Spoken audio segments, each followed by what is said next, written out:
친구들 안녕. 꿈나라 여행을 같이 갈 현이 언니예요. 우리 친구들은 엄마 아빠한테 굉장히 소중한 사람이에요. 모든 아이들은 다 소중하답니다. 오늘 들려줄 이야기는 반쪽이와 귀남인데 둘이 친구래요. 우리 재미있는 두 친구의 이야기 속으로 한번 빠져볼까요? 좋아요. 갑니다. 렛츠고! 우르르 쾅쾅 옛이야기 반쪽이와 귀남이. 어느 부잣집 부인이 아기를 낳고 있었어요. 기다리고 기다리던 첫 아기라 모두들 기대가 컸지. 마침내 우와 우와 울며 아기가 태어났어요. 아들이다 아들. 에구머니. 아기가 낳는 것을 도와주던 아주머니는 뒤로 나자빠졌어요. 글쎄 태어난 아기가 눈도 하나, 손도 하나, 발도 하나, 모두 하나뿐이었거든. 그래서 이 아기 이름은 반쪽이가 되었죠. 같은 시간 부잣집에서 일하는 종의 아내도 아기를 낳고 있었어요. 없는 살림에 세 번째로 태어나는 아기라 썩 반기는 얼굴이 아니었지. 마침내 우와 우와 하며 아기가 태어났어요. 얼굴이 뽀얗고 잘생긴 아들이었어요. 이 아기는 종의 자식이지만 귀하게 생겼다고 이름을 귀남이로 지었어요. 같은 날 같은 시간에 태어난 반쪽이와 귀남이는 둘도 없는 친구가 되었죠. 반쪽이는 몸만 반쪽일 뿐 다른 것은 멀쩡했거든. 반쪽이는 주인 아들, 귀남이는 종의 아들이었지만 둘은 친형제처럼 사이좋게 지냈지. 어느 날 반쪽이가 아버지와 어머니를 졸랐어요. 아버지, 귀남이도 저와 함께 서당에 다니게 해주세요. 귀남이는 종의 자식이야. 종의 자식이 글 공부라니. 아버지는 안 된다고 고개를 절레절레 젓죠. 그러면 저도 서당에 다니지 않을래요. 반쪽이가 서당에도 안 가고 밥도 안 먹고 하니 어쩌겠어요. 아버지는 할 수 없이 귀남이도 서당에 보내주었어요. 세월 참 빠르죠. 어느새 반쪽이와 귀남이는 결혼할 나이가 되었어요. 그러자 반쪽이 부모는 땅이 꺼져라 한숨을 쉬었죠.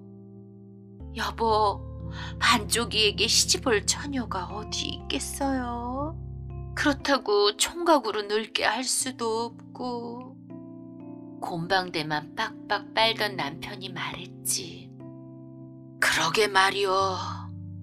귀남이 정도만 되면 무슨 걱정이겠소. 맞아요. 귀남이가 있었지. 부인은 갑자기 좋은 생각이 떠올랐는지 남편에게 바짝 다가가 소곤소곤 속삭였어. 다음 날부터 다른 마을에 사는 중매쟁이들이 부잣집 문턱이 닳도록 들락거렸어요. 중매쟁이들은 부잣집 아들을 보고는 입이 떡 벌어졌죠. 아이고, 이렇게 잘생긴 아드님을 두셨으니 대감댁 딸과도 혼인이 이루어지겠네요. 도대체 이게 무슨 소리냐고요. 반쪽이 부모는 중매쟁이에게 귀남이가 아들이라고 말한 거예요. 반쪽이네는 마침내 대감집과 혼인을 하게 되었죠.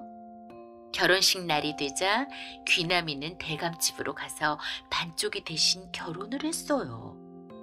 첫날 밤 귀남이는 색시와 마주 앉았어요.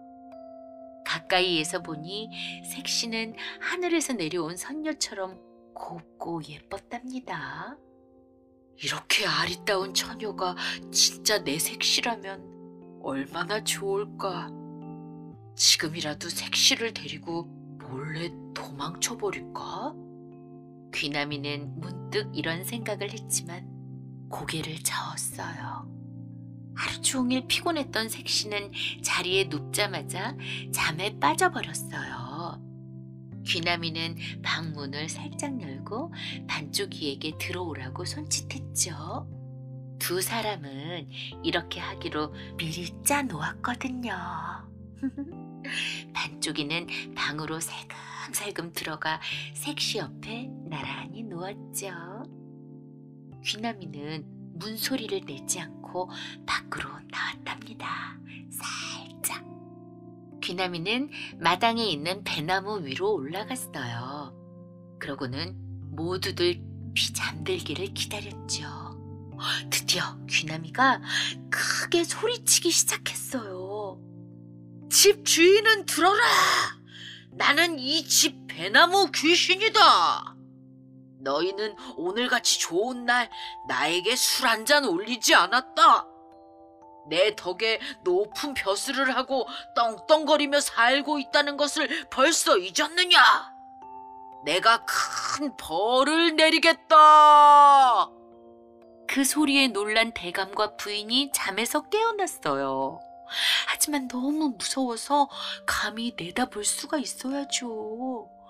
귀나미는 방마다 사람들이 깨어나고 불이 켜지자 더욱 크게 외쳤어요. 집 주인은 잘 들어라. 내가 방금 큰 벌을 내렸다.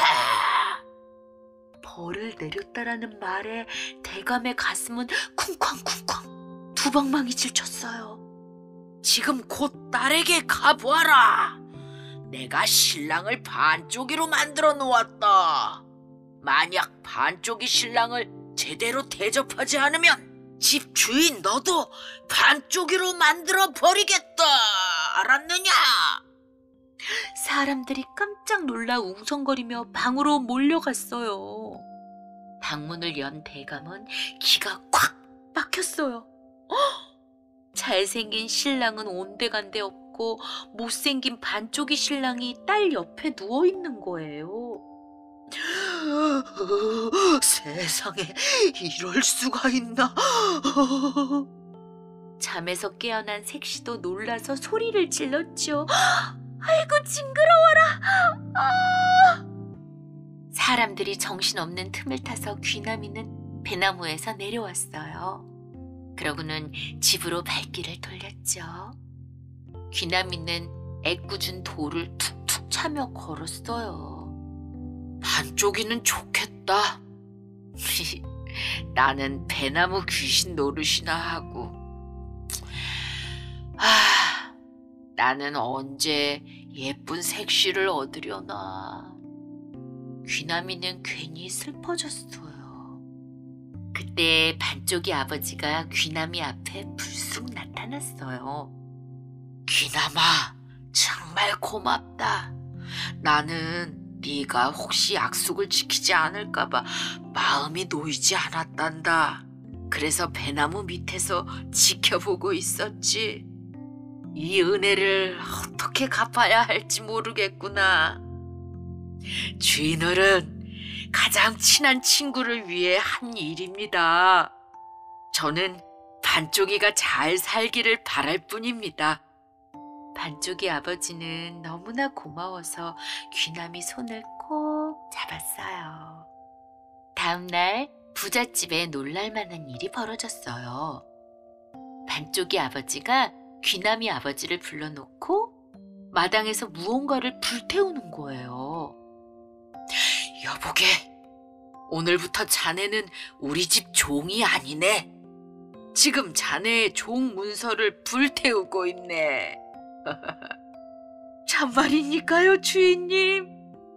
부탁이 있는데 꼭 들어주게. 귀나미를 내 딸 곱다니와 결혼시키고 싶네. 자네 생각은 어떤가? 귀나미 아버지는 너무 좋아서 눈물만 흘렸답니다. 귀나미는 좋은 날을 잡아서 곱다니와 결혼했어요. 귀나미는 종 신분에서 벗어나고 예쁜 색시까지 얻었으니 이름대로 귀하게 된 거죠. 참, 반쪽이는 어떻게 되었냐고요? 반쪽이가 될까봐 겁난 장인어른이 사위 대접을 아주 잘했다는군요. 친구 덕에 결혼한 반쪽이도 아들, 딸 낳고 잘 살았대요. 유후! 우리 친구들, 반쪽이와 귀남이의 우정이 서로를 잘 살게 만들어준 것 같아요. 우리 친구도 좋은 친구가 될 수 있죠? 오케이. 그럼 꿈나라에서 우리 좋은 친구 되는 연습해요. 굿나잇. 친구들 안녕. 오늘도 꿈나라 여행을 같이 갈 현이 언니가 왔어요. 오늘 들려줄 이야기는 왕비가 된 우렁이 각시예요. 어떤 젊은이가 우렁이랑 약속을 했대요. 어떤 약속을 했을까? 약속을 과연 지켰을까? 안 지켰을까? 궁금하다. 자, 그럼 이야기 속으로 들어가 볼까요? 오케이, 렛츠 고! 왕비가 된 우렁이 각시. 어느 마을에 젊은이가 혼자 살고 있었어요. 젊은이는 어느 날 밭을 갈다가 밭둑에 앉아 쉬며 중얼거렸지요. 이 밭에 곡식을 갖고 누구랑 같이 먹으며 살까? 그때 어디선가 예쁜 여자 목소리가 들려왔어요. 나랑 같이 먹지. 응? 웬 여자 목소리일까? 깜짝 놀란 젊은이는 다시 한번 말해보았죠. 그러자 똑같은 대답이 들려왔어요.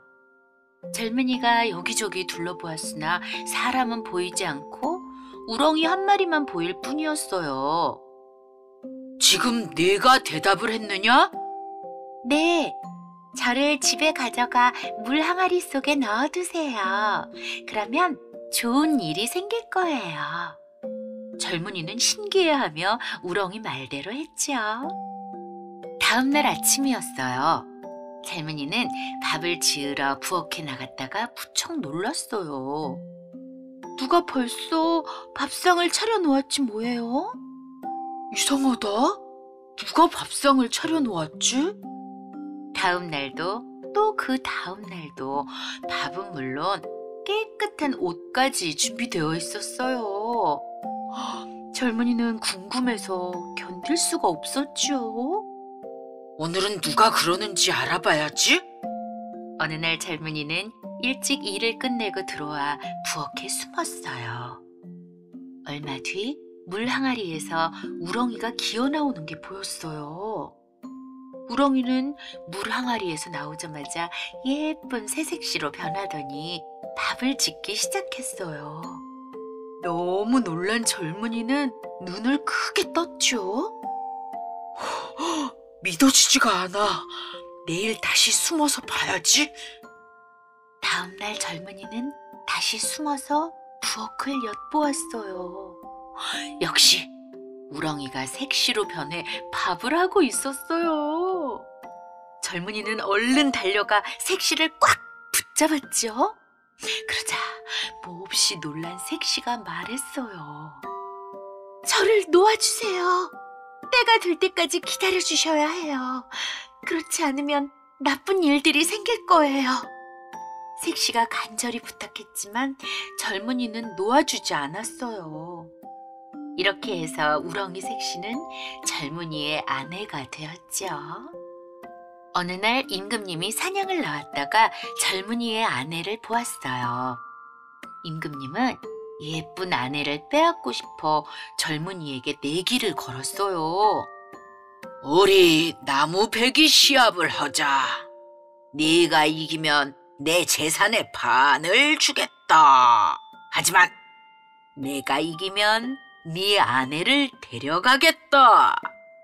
이 말을 들은 젊은이는 걱정하다 병이 나서 알아 누웠어요. 임금님은 신하들이 많아서 나무를 먼저 벨 게 뻔했으니까요. 젊은이의 아내가 물었어요. 무슨 일이 있어요?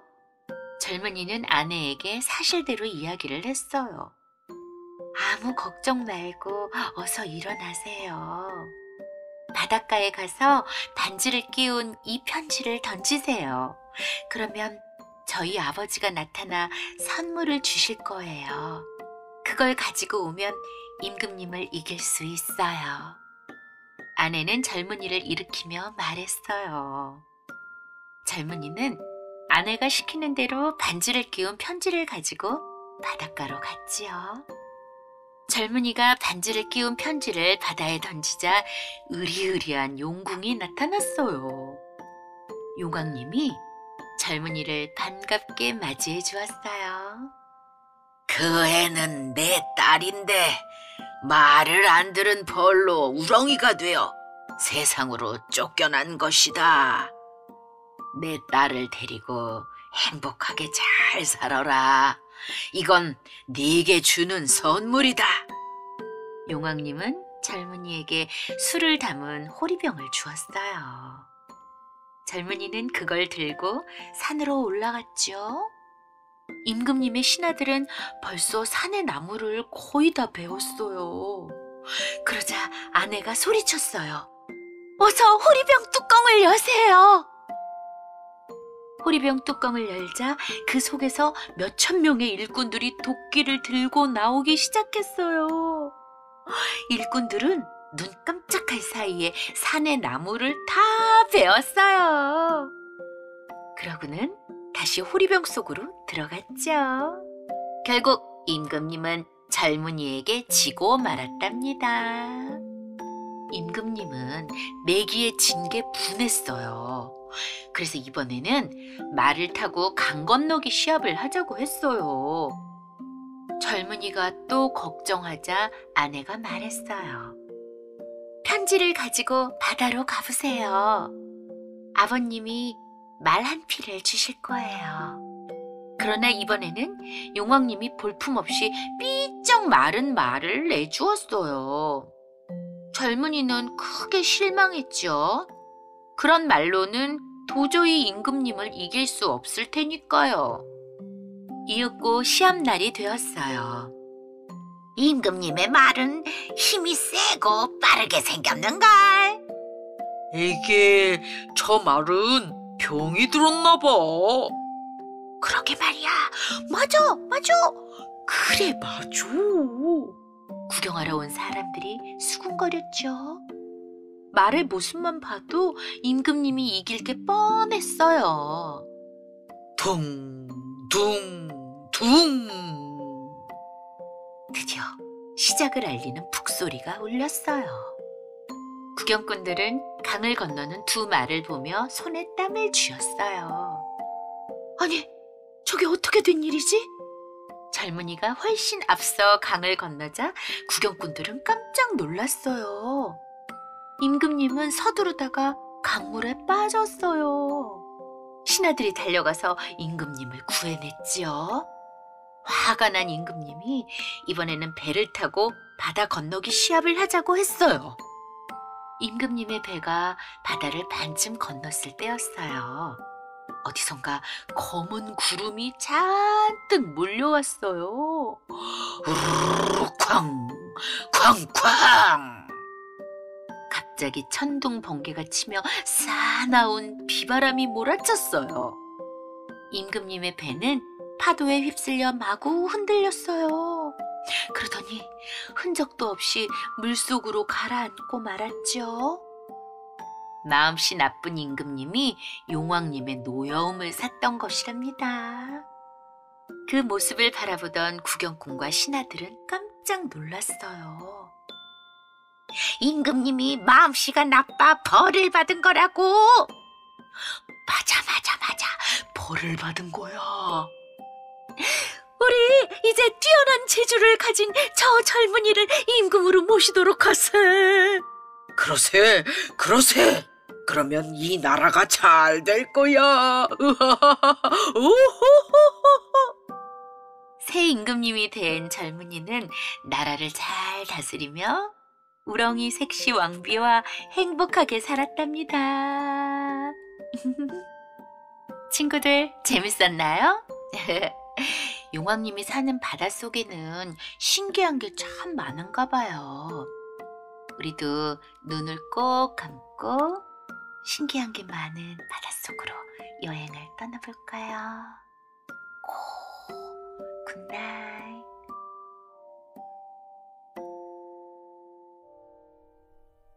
친구들 안녕. 오늘도 꿈나라 여행을 같이 갈 현이 언니가 왔어요. 오늘 들려줄 우르르 쾅쾅 옛 이야기는 흥부와 놀부랍니다. 흥부와 놀부, 이 이야기는 우리나라를 대표하는 전래 동화예요. 재미난 이야기들이 펼쳐질 거거든요.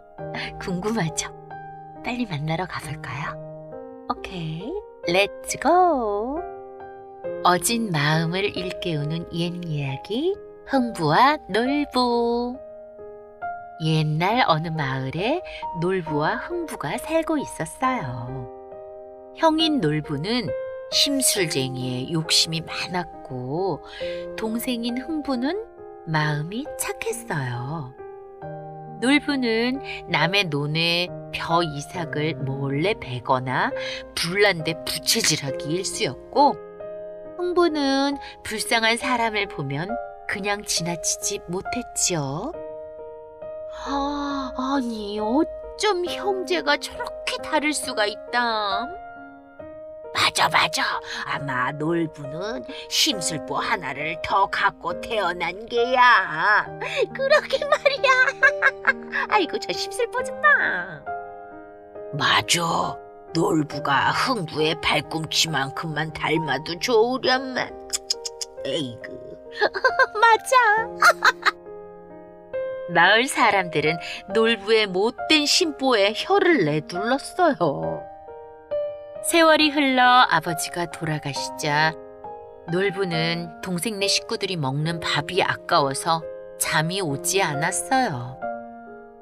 어느 날 놀부는 흥부를 불러 말했어요. 이제 너도 네 힘으로 살아가야 하지 않겠느냐? 형님, 그게 무슨 말씀이세요? 이놈아! 에이그 진짜 말귀도 못 알아듣고. 그러면은 죽을 때까지 하는 일 없이 내게 얻어먹을 생각이냐?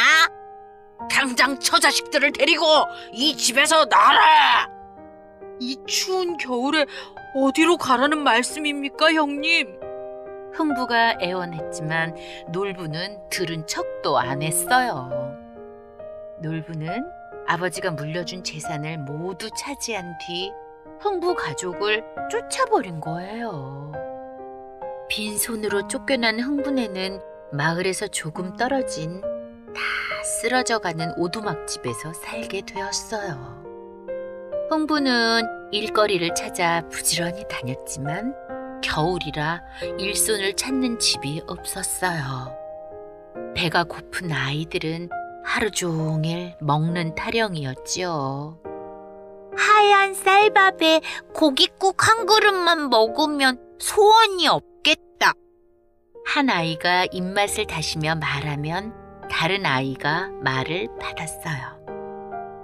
난 밥이 아니라 시래기 죽이라도 먹으면 좋겠어. 보다 못한 흥부의 아내가 말했어요. 여보, 제발 형님 댁에 가서 뭐라도 좀 얻어오세요.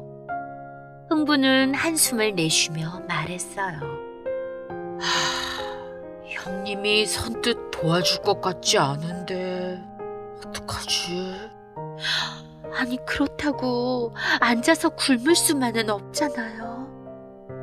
흥부는 무거운 마음으로 집을 나섰어요. 놀부의 집 앞에서 흥부는 몇 번을 망설이다가 들어갔어요. 형님! 놀부가 안방 문을 빼꼼 열고 얼굴을 내밀었어요. 누군가? 형님, 저 흥부예요. 놀부는 고개를 갸웃거리면서 말했어요. 흥부? 흥부가 누구지? 아무리 봐도 모르겠네. 놀부가 모른 척하자 흥부는 무릎을 꿇고 사정했어요. 형님, 아이들이 굶고 있습니다. 내년 봄에 갚을 테니 보리쌀 한 되라도 좀 꿔주세요. 이놈아, 우리 집도 굶을 판인데 어디서 통량질이냐, 이놈의 자식. 그러고는 마구 몽둥이질을 해서 흥부를 쫓았어요. 흥부네는 배를 쫄쫄 굶으면서 간신히 겨울을 났지요. 봄이 되면서 일거리를 얻은 흥부와 아내는 뼈가 부서져라 일을 했어요. 어느 날 흥부가 일을 마치고 집에 오자 제비가 처마 밑에 둥지를 틀고 있었어요. 가난한 우리 집에도 제비가 날아오다니 반갑다 제비야. 그래, 반갑다 제비야. 흥부네는 제비를 보자 너무 기뻤어요. 제비는 곧 둥지 속에 알을 낳았어요. 얼마 뒤 알에서 깨어난 새끼 제비들은 목청껏 지지배배 지지배배 지적이었죠.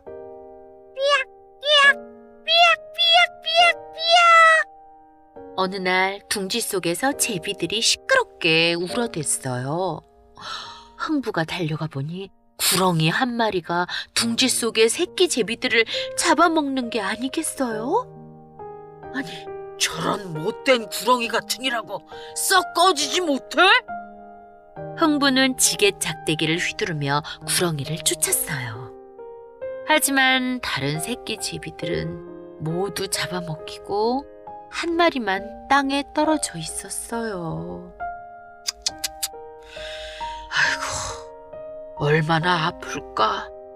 흥부는 새끼 제비의 다친 다리에 헝겊을 대고 실로 잘 감아주었어요. 흥부의 보살핌으로 새끼 제비는 며칠 뒤에 다리가 다 나아서 하늘을 마음대로 날아다녔어요. 가을이 다가오자 제비는 흥부네 집을 한 바퀴 돌더니 따뜻한 남쪽으로 날아갔어요. 잘 가라. 잘 가. 내년에도 오너라. 꼭 와야 돼. 흥부네는 제비가 하늘 멀리 사라질 때까지 손을 흔들어 주었어요. 이듬해 봄이 되자 강남 갔던 제비가 흥부네 집으로 돌아왔어요. 정말로 돌아왔구나. 정말 돌아왔네요. 흥부네는 반가워서 어쩔 줄을 몰랐어요. 그런데 제비가 흥부네 머리 위를 빙빙 돌더니 입에서 무언가를 툭 떨어뜨렸어요.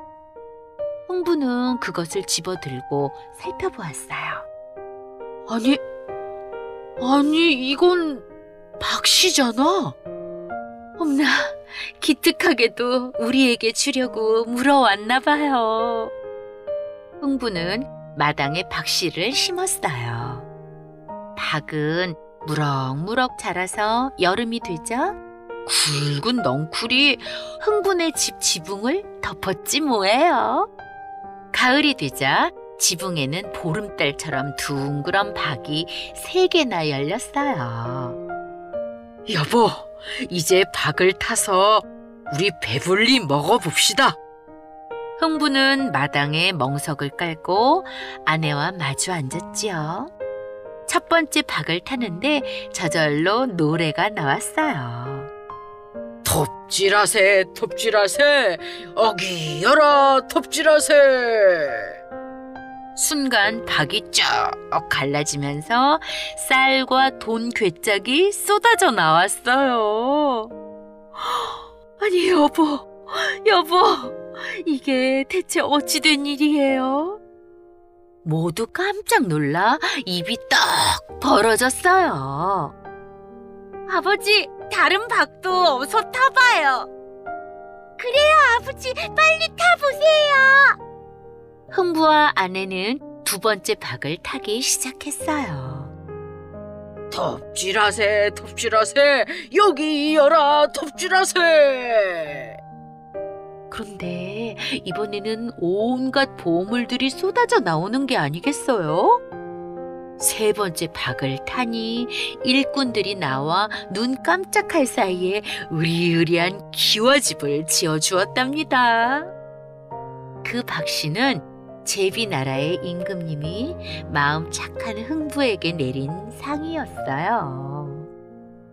흥부가 큰 부자가 되었다라는 소식을 들은 놀부는 한달음에 흥부네 집으로 달려왔어요.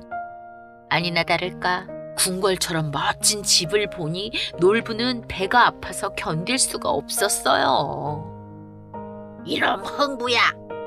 아니, 너 같은 가난뱅이가 어떻게 하루아침에 이런 부자가 되었다는 말이냐? 분명 도둑질을 한 거겠지? 응? 형님, 도둑질이라니요. 흥부는 제비 다리를 고쳐주고 얻은 박씨 이야기를 들려주었어요. 놀부는 집에 오자마자 처마 밑에 있는 제비 둥지에 손을 넣었어요. 그러고는 아직 남쪽으로 떠나지 않고 둥지에 있는 제비 한 마리를 꺼내서 다리를 뚝 분질렀죠. 놀부는 제비 다리에 헝겊을 대고 실로 대충 감았어요. 날씨가 쌀쌀해지자 제비는 강남 갈 채비를 했어요. 야, 제비야. 어서 가서 흥부놈의 박씨보다 2배, 아니다. 10배 많은 박이 열리는 박씨를 가져오너라. 알았지? 어서 가라. 어서 가. 빨리 가라고. 놀부는 입이 찢어져라 웃으며 손을 휘휘 저었어요. 빨리 가. 이듬해 봄이 되자 놀부의 바람대로 제비가 박씨를 물고 왔어요. 박씨를 심자 하루가 다르게 덩쿨이 뻗어가더니 지붕에 박이 10개나 열렸어요. 가을이 되자 놀부와 아내는 마당에 멍석을 깔고 박을 타기 시작했어요. 톱질하세, 슬근슬근 톱질하세. 이 박을 타면 제일 가는 부자가 되리. 어이시구. 노래가 끝나기도 전에 박이 쭉 갈라지더니 할아버지가 나왔어요. 이놈 놀부야. 네 조상들이 내 돈을 훔쳐서 달아났으니 어서 내놓아라. 놀부는 할아버지에게 큰 돈을 주어야 했어요. 그런데 이게 어찌 된 일일까요? 박을 탈 때마다 거지, 스님, 무당 등이 줄줄이 나와서 놀부의 쌀과 돈을 뜯어갔어요. 어느새 놀부에게는 쌀 한 톨, 엽전 하나 남지 않았답니다. 이제 마지막 박만 남았어요. 여보, 우리 저것을 그냥 내다 버립시다요. 내다 버려요. 놀부의 아내가 울상이 되어 말했어요. 아니야, 저 박에는 분명 금은 보화가 있을 거야. 저 박에는 분명 있을 거라고. 그러나 마지막 박을 타는 순간 구린내가 풍기더니 똥이 꾸역꾸역 쏟아져 나와 사방이 똥바다가 되었어요. 놀부와 아내는 똥물을 뒤집어 쓴 채 한탄했어요. 아이고, 우리는 망했다, 망했어. 그래, 망했다. 망했어요. 당신 때문에 망했죠. 형이 알거지가 됐다는 소식을 들은 흥부는 놀부네로 달려갔어요. 형님, 이게 어찌 된 일입니까? 어서 저희 집으로 가세요. 놀부는 고개를 푹 숙이며 말했어요. 내가 무슨 낯으로 간단 말이냐. 그동안 네게 못된 짓을 해서 벌을 받은 것이다. 부디 용서해다오. 형님, 우리는 형제입니다. 어려울수록 돕고 살아야지요. 그 뒤 흥부와 놀부는 한 집에서 사이좋게 잘 살았답니다. 우리 친구들 재밌게 들었나요? 마음씨 착한 흥부가 놀부한테 쫓겨나게 돼서 가난하게 살게 되었는데 제비의 다리를 고쳐주고 착한 마음으로 살다 보니까 금방 부자가 되고 놀부는 악한 마음으로 살다 보니까 결국은 망하게 되잖아요. 큰 벌을 받게 됐죠. 우리 친구들도 놀부처럼 너무 큰 욕심 부리지 않기로 해요. 네, 지금부터 눈을 꼭 감고 이불 속으로 슉. 굿나잇.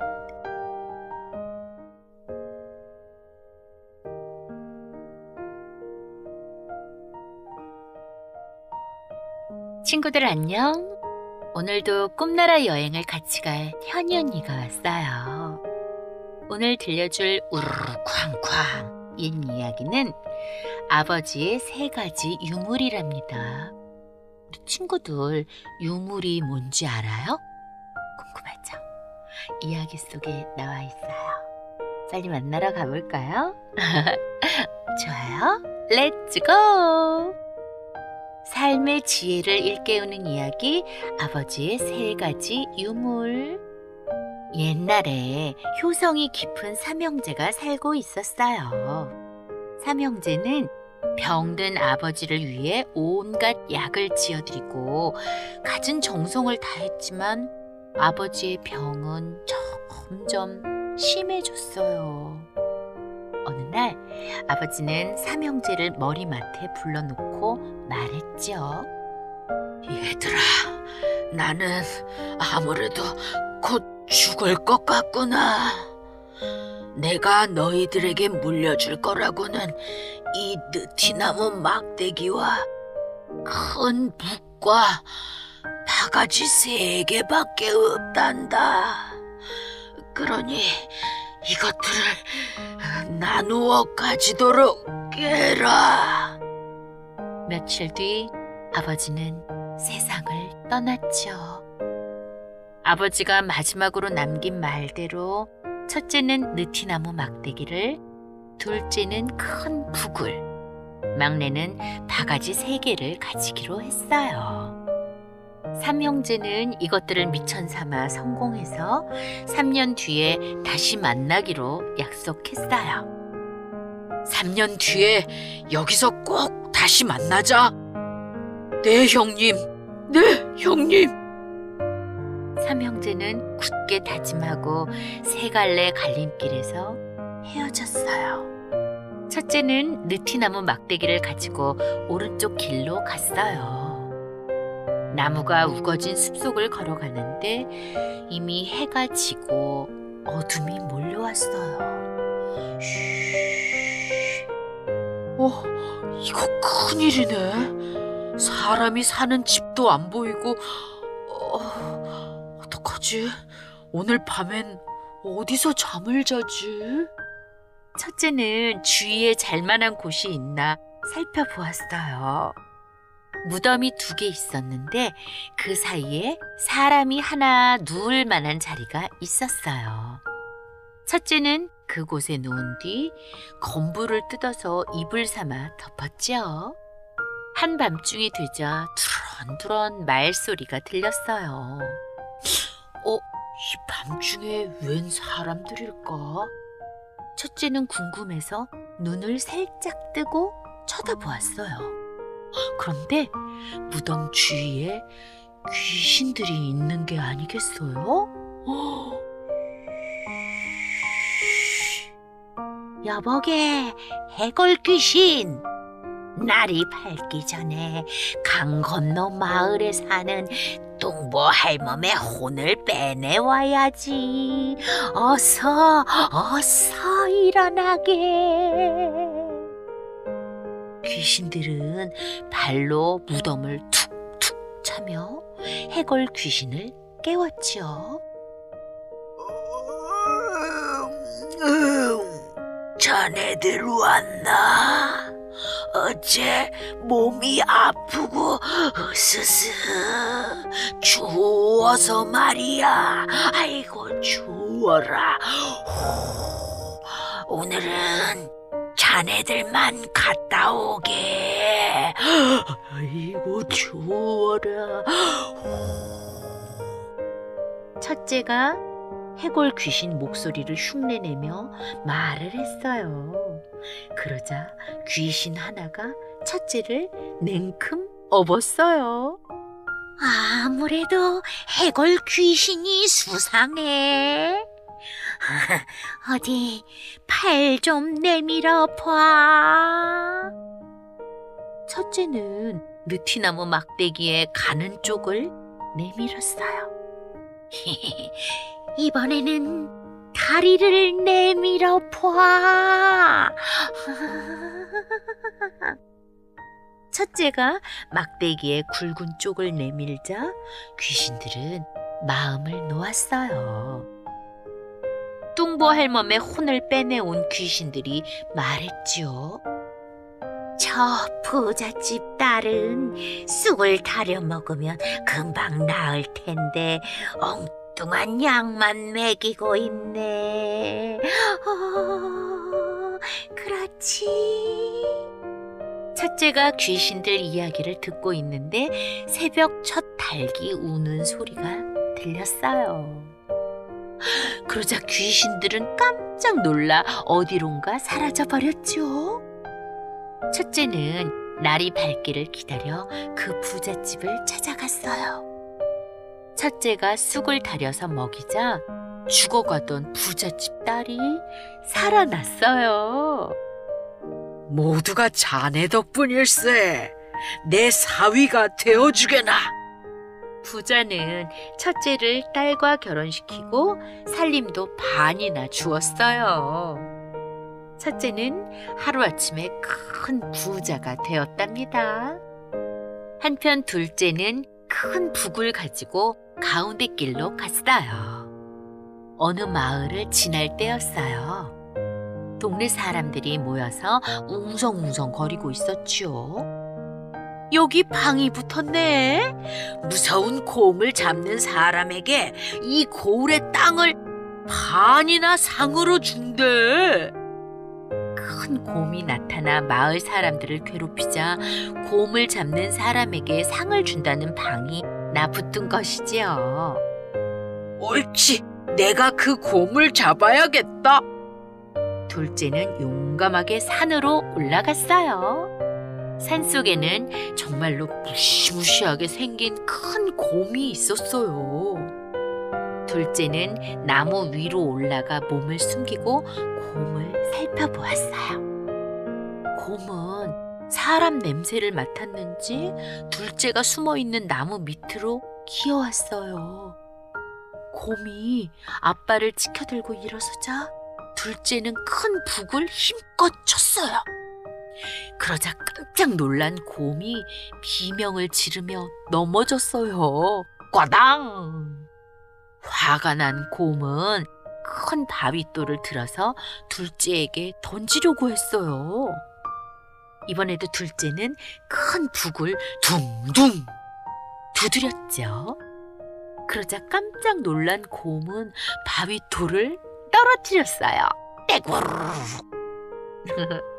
곰은 그만 바위돌에 깔려서 죽고 말았어요. 깨꼬닥.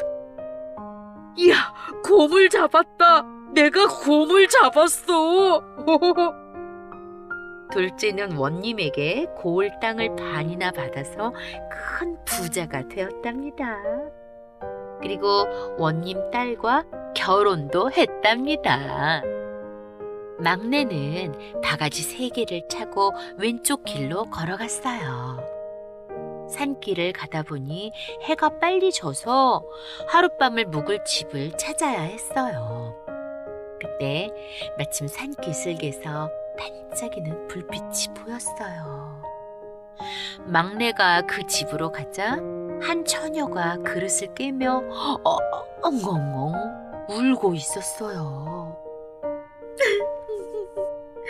도와주세요.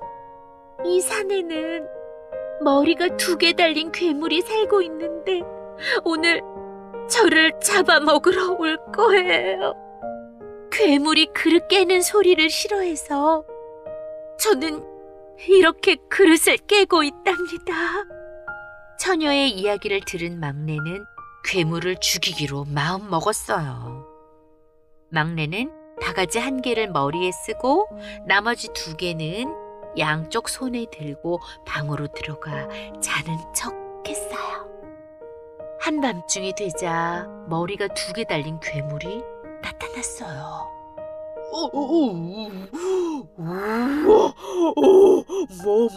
머리가 3개다.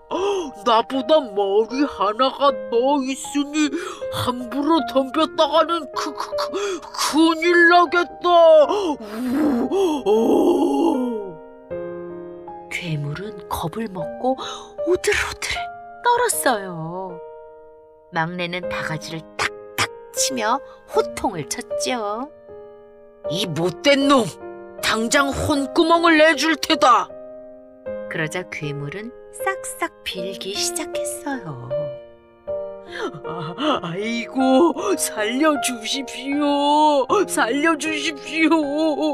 한 번만 살려주시면 시키는 대로 다 하겠습니다. 아이고, 무서워래. 너희들이 저지른 짓을 생각하면 혼을 내야겠지만 이번 한 번만은 눈 감아주겠다. 그 대신 너희들이 빼앗은 보물은 모두 마당에 쌓아놓고 가라. 알았느냐? 막내는 아주 무서운 목소리로 소리쳤어요.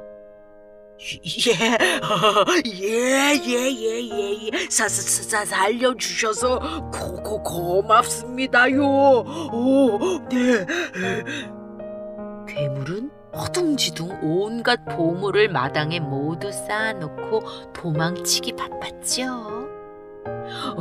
어서 도망가야지. 머리 3 달린 괴물이 있는 이 마을에는 절대로 오지 말아야겠다. 아이고, 빨리 도망가야지.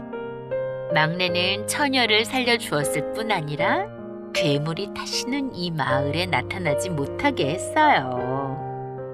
다음 날 막내는 보물을 동네 사람들과 골고루 나누어 가졌어요. 부자가 된 막내는 처녀와 결혼해서 함께 행복하게 살게 되었죠. 마침내 삼형제가 다시 만나자고 약속한 날이 되었어요.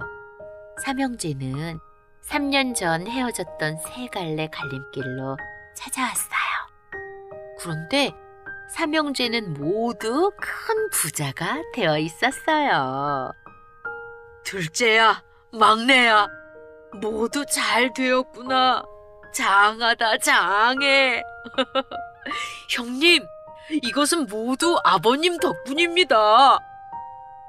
그래, 맞아. 아버님 덕이야. 네, 맞아요. 아버님 덕이에요. 삼형제는 아버지 무덤 앞에 큰 비석을 세웠어요. 훌륭한 유물을 물려주신 아버지, 고맙습니다. 삼형제는 아버지 무덤 앞에서 큰 절을 올렸어요. 그리고 아버지가 물려주신 느티나무 막대기와 큰 북과 바가지를 소중하게 간직하면서 사이좋게 잘 살았답니다. 우리 친구들, 삼형제 이야기 잘 들었나요? 이제 유물이 무엇인지 잘 알았죠? 아버님께서 물려주신 거랍니다.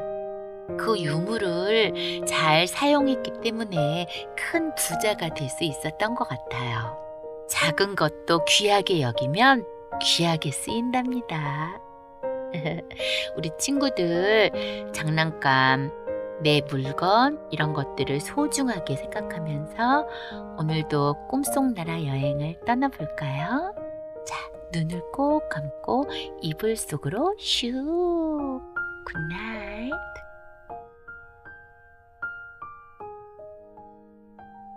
친구들 안녕. 꿈나라 여행을 같이 갈 현이 언니예요. 오늘 들려줄 우르르 쾅쾅 옛 이야기는 콩쥐 팥쥐랍니다. 콩쥐와 팥쥐가 있었는데 언니 동생이에요. 두 자매한테 어떤 일이 일어났는지 궁금하네. 빨리 만나러 가볼까? 오케이, 렛츠 고! 어진 마음을 일깨우는 이야기, 콩쥐 팥쥐. 옛날 어느 마을에 어려서 어머니를 잃은 콩쥐라는 아가씨가 살고 있었어요. 어머니를 여인 지 몇 해 뒤에 콩쥐의 아버지는 새 어머니를 맞았지요. 그런데 콩쥐의 새 어머니와 새 어머니가 데려온 동생 팥쥐는 매일매일 콩쥐를 괴롭혔답니다. 아버지가 병이 나서 자리에 눕자 새 어머니는 콩쥐를 더 못살게 굴기 시작했어요.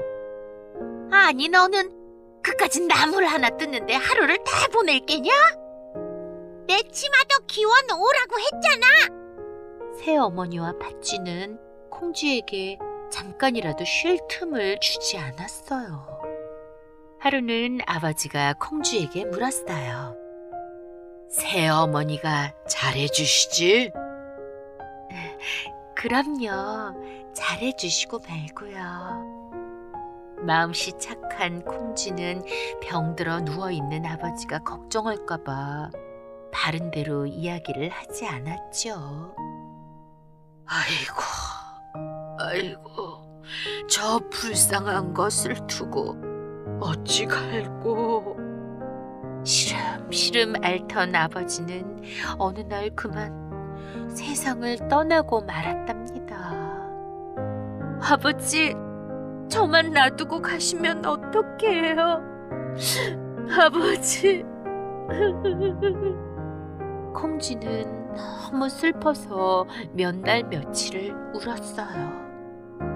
그 뒤로 새어머니는 콩쥐를 더욱 못살게 굴었어요. 예, 콩쥐야! 장에 갔다 올 테니 저 독에 물을 가득 채워 놓아라. 새어머니는 팥쥐만 데리고 장에 갔어요. 콩쥐는 독에 열심히 물을 붓기 시작했어요. 그런데 물이 아무리 부어도 독에 물이 차지 않았어요. 어떡하죠? 이상하다. 왜 그러지? 독을 들여다본 콩쥐는 깜짝 놀랐어요.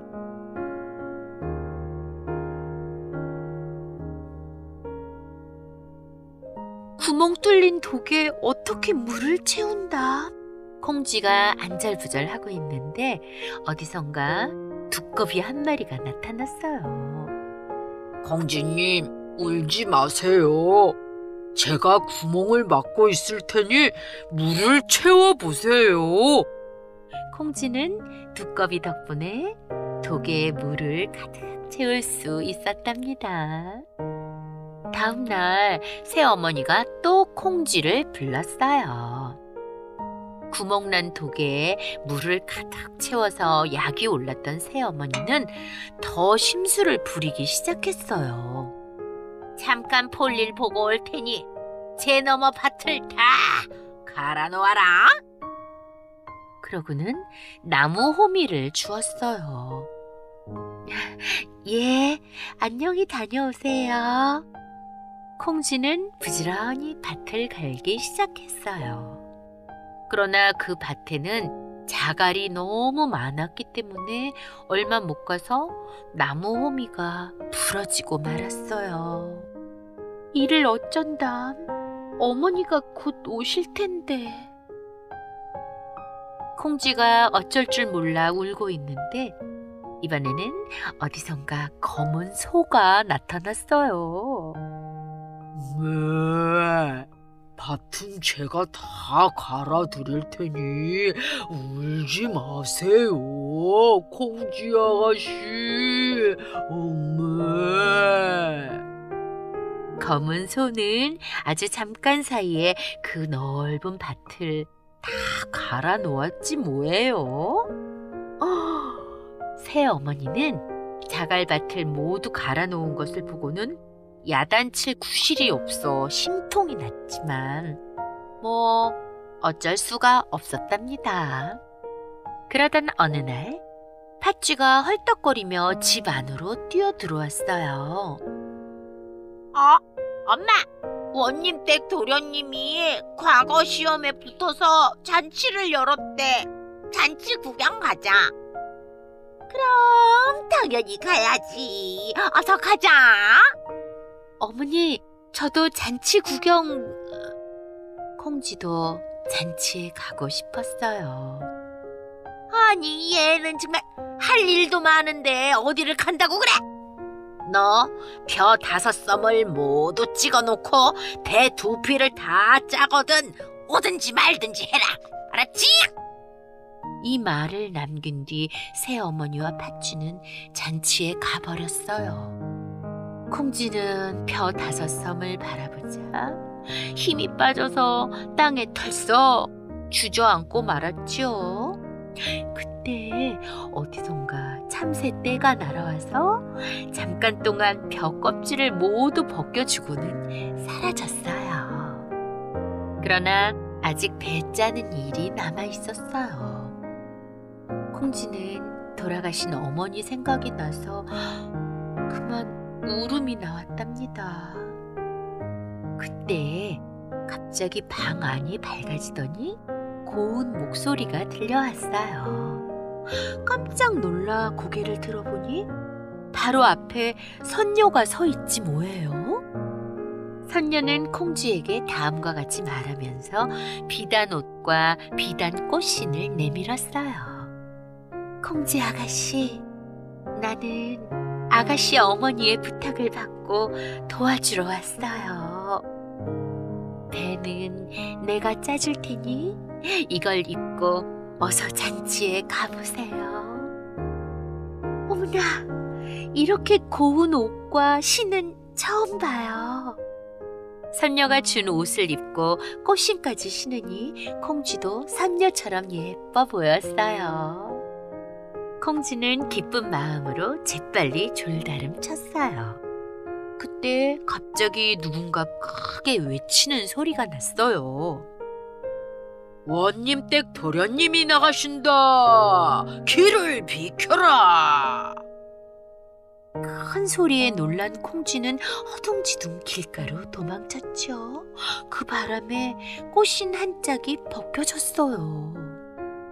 어느 댁 아가씨인데 저리도 고운고. 도련님은 콩쥐를 보고는 한눈에 반했어요. 여봐라, 저 신발의 주인을 당장 찾아와라. 도련님은 나졸들에게 명령을 내렸어요. 콩쥐는 나졸들이 쫓아오는 것을 보고는 정신없이 집으로 도망쳤어요. 새 어머니는 원님댁 도련님이 꽃신의 주인을 찾는다는 이야기를 듣고 마음이 상해서 집으로 왔어요. 그런데 콩쥐가 그 많은 일들을 다 해놓은 것을 보자 더욱 화가 났답니다. 누가 와서 이 일을 해주었는지 바른 대로 말해라. 참새와 선녀가 와서 도와주었어요. 아니, 이제 거짓말을 하는 게냐? 새 어머니가 콩쥐를 마구 때리고 있을 때 꽃신을 든 나졸들이 울타리 안으로 들어왔어요. 새 어머니가 먼저 나가 아른채를 했어요.